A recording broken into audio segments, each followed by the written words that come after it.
You either die a hero, or you live long enough to see yourself become the villain. I can do those things because I'm not a hero. I'm whatever Gotham needs me to be. They'll hunt you. You'll hunt me. You'll condemn me. Set the dogs on me. Because that's what needs to happen. Because sometimes the truth isn't good enough. Sometimes people deserve more. Sometimes people deserve to have their faith rewarded. I just want to share this. This is from Dr. Curry's paper, which I'm not going to share the whole thing. Feminist as a racist backlash. And he's saying something that I have said for quite a while when I talked about feminist America or feminized America. And reading the book More Than Title IX, I always figured that they included sex intentionally for white women. But I have been the only one that has said that for about 5 or 6 years that I know of now. Dr. Curry could have said this years ago, and I had not known it because I didn't know who he was, and I wasn't really familiar with all his work, so he could have said it. But this is the first time that I'm hearing him say it.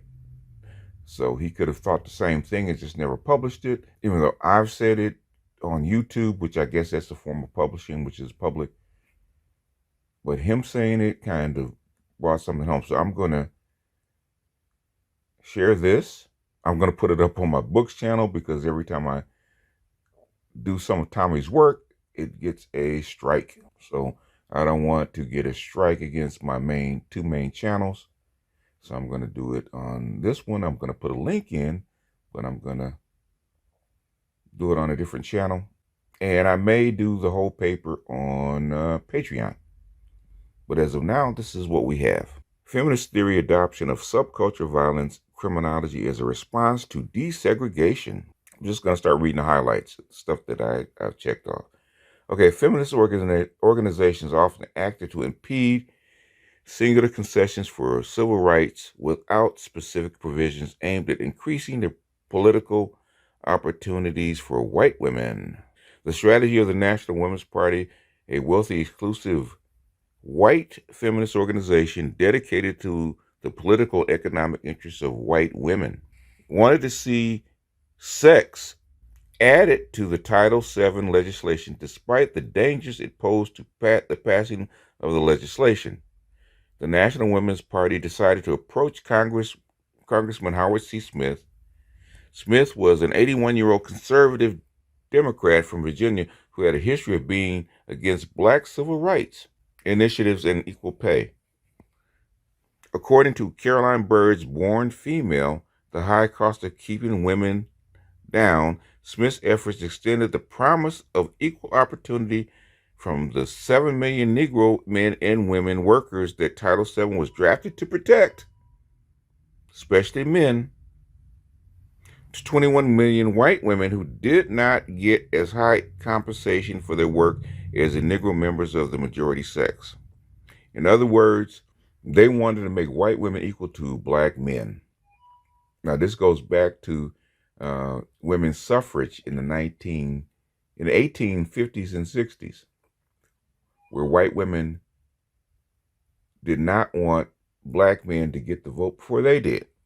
The effect of adding sex to the anti-discrimination law was that it ensured white women captured the majority of the jobs, opportunities, and employment initiatives meant to address the racist distribution of economic wealth, labor, and participation.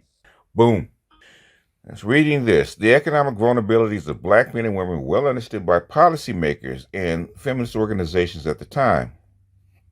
In fact, many liberals and women's organizations in 1964 opposed adding sex to the Civil Rights Bill, primarily because they did not want to endanger protection for Negroes, but also because absolute equality between the sexes before the law might endanger rights and immunities favoring women. Phyllis Schlafly. Smith intended to sink Title VII because it was intended to protect black civil rights and ensure black labor participation well past the 20th century. While the bill did manage to pass, the addition of sex so radically altered the scope of the legislation that it became impossible to maintain that remedying black racial injustice was or ever could be the priority of the legislation ever again. The addition of the sex category was meant to prioritize the rights of white women over those of black. In fact, in more than Title IX, they admit that. Congresswoman Martha Griffith argued on the floor of Congress that without sex being added to the Title VII legislation, white women would be the last at the hiring gate. 1969.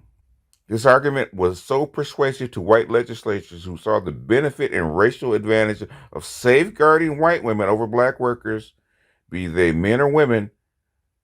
The legal historian Michael Gold additionally observed that the other reason Congress added sex to Title VII was a fear that a black woman would enjoy greater protection than a white woman that's supposed to. In a legal sense, the fear was unjustified. If an employer preferred a black woman because of her race, a white woman would have had a prima facie claim for racial discrimination under the bill as it stood before sex was added to it. Congress had already decided that whites as well as blacks would be protected by Title VII. In a practical sense, however, the fear for white women was realistic enough. As the debate shows, the representatives sensed that an employer choosing between a black and a white might lean toward black because of the belief that black would be more likely to sue and win than the white. The effect of adding sex to Title VII was that it allowed discrimination of white women to be placed alongside that of historically disadvantaged racial groups that have endured enslavement and genocide as equals. This small legislative change not only radically changed employment practices, but the political initiatives of hiring associated with affirmative action that allowed white women to benefit more than black men and women who marched and died for racial equality. By the late 1960s, the political abandonment of black economic revitalization through civil rights initiatives had resonated throughout white academic institutions. Criminologists, sociologists, and feminists decided that the inability of poor blacks, particularly poor black males, to culturally integrate and economically compete with whites doomed them to the subculture of violence and mimeticism. In other words, after they torpedoed your check, they torpedoed your equal opportunity for employment. They basically doomed black people, especially black males, to, as Dr. Claude Anderson says, the permanent underclass. It's done intentionally. It's done intentionally not only by black men, but also by white men, but also by white women. With the help of, guess who? Your black women. The Negro subculture is characterized by the revolving of life around some basic focal concerns, which include search for thrills through aggressive actions and sexual exploits. Young boys are imbued with the negative or at least ambivalent feelings toward masculine functions. Sexual and aggressive behavior becomes the main vehicle for asserting their worthiness. They, therefore, idealize personal violence and prowess, which substitute for social and economic advantages. This stuff is fed to you. All this thug life and bravado, this stuff is actually fed to you. This culture that we think is black culture is actually white culture, their idea of what you should be in white culture. Black people don't have a culture. Black people have white culture. And black people have a role in white culture. And this is a subculture that was actually given to you. The inability of black men to achieve economic or political independence or patriarchy prompted white feminists to insist that black males were childlike and imitated of white men who were their masters. Between the black man and the white man duplicates the relationship between the male child to the father. In other words, we're like a kid imitating their father. That's what white women want to push upon us. When black women talk about the patriarchy and misogyny, this is what they're talking about. This is white women's belief. This was especially true of poor young black males who were culturally predisposed to such violence. Skipping down, we're only reading the highlights here, folks. William and Holmes believed the rape or the threat of rape is an important tool of social control in a complex system of racial sexual stratification. Fear of rape keeps not only the female in her place, but also the fear of accusation of raping a white woman keeps the minority males in their place. In other words, fear of lynching. Black men were not real men and had no real actual power. So in raping minority women, minority males frequently are doing more than intimidating the white male, no more than imitating the white male. Williams and Holmes assert that black masculinity is a compensatory and defined by its lack of real patriarchal manhood. Black men are not patriarchs. While Williams and Holmes admit there is no empirical evidence, nor is there any empirical validation for either myth of black male sexuality or that of sex as a compensatory behavior. This is a myth. It's unproven myth that's accepted hook, line, and sinker by white men, white women, and black women. It's a myth. First thing black women talk about when they say the behavior and the coming together of black men, first thing black women will say, we got to get you niggas to stop beating on us, which was never true. Which is why when The Color Purple came out, white men, white women, and black women all believed that. Hook, line, and sinker. That's why it's so successful. That's why Oprah is so successful. This is embedded into white culture. It has been for hundreds of years by not only white patriarchs, but also white feminists for a very good reason to hold power. Skipping down. Despite decades of scholarship illuminating the relationship that feminism and the political struggle for women's rights has had to anti-black racism, colonial conquest, and classism, present-day scholars are met with the opprobrium and sanction while attempting to discuss the limits and harms of the American feminism. However, when feminism is interpreted as a historical dynamic that set itself against black civil rights and deliberately campaigned for the elimination and lethal targeting of black men for over a century, such conversations are often outright dismissed within the academy. Amen, Tommy. About time. The history of feminism's racism reveals an insidious program of social control and political deflection that inherited black civil and human rights. Despite this history, academic theory proceeds as if feminism is largely compatible to the goals of racial equality and democratic progress in the United States. The fear of the black male militancy and the encroachment of racial equality saw white feminist theory embrace an insidious form of racist criminology that viewed the poverty of black people and the sexuality insatiability of black men to be incompatible with the safety and economic progress of white women in the United States. Boom.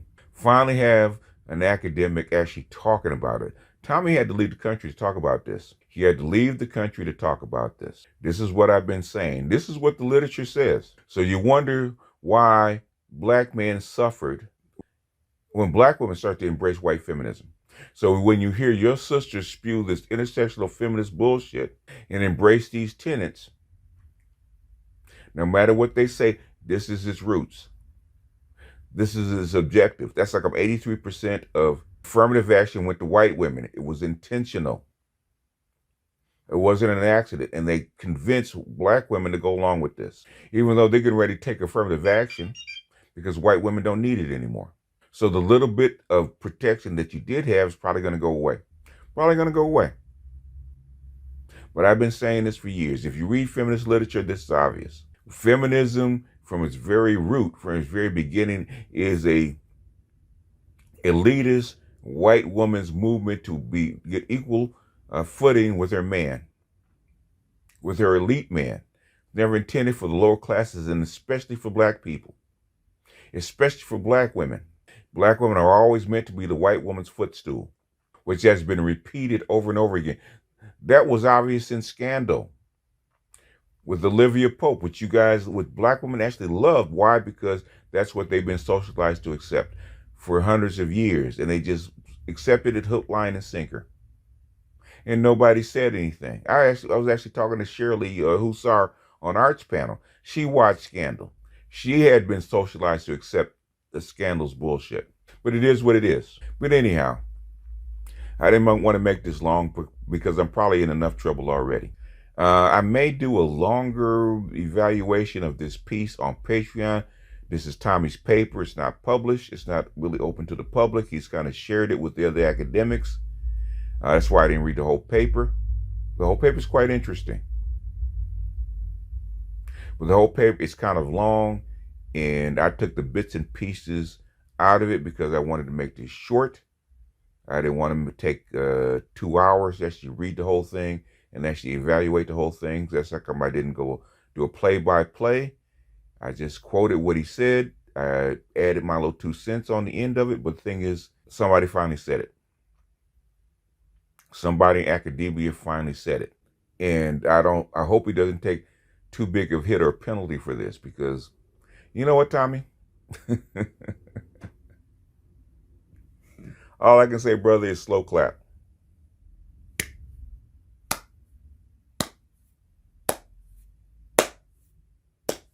Takes guts, Tommy.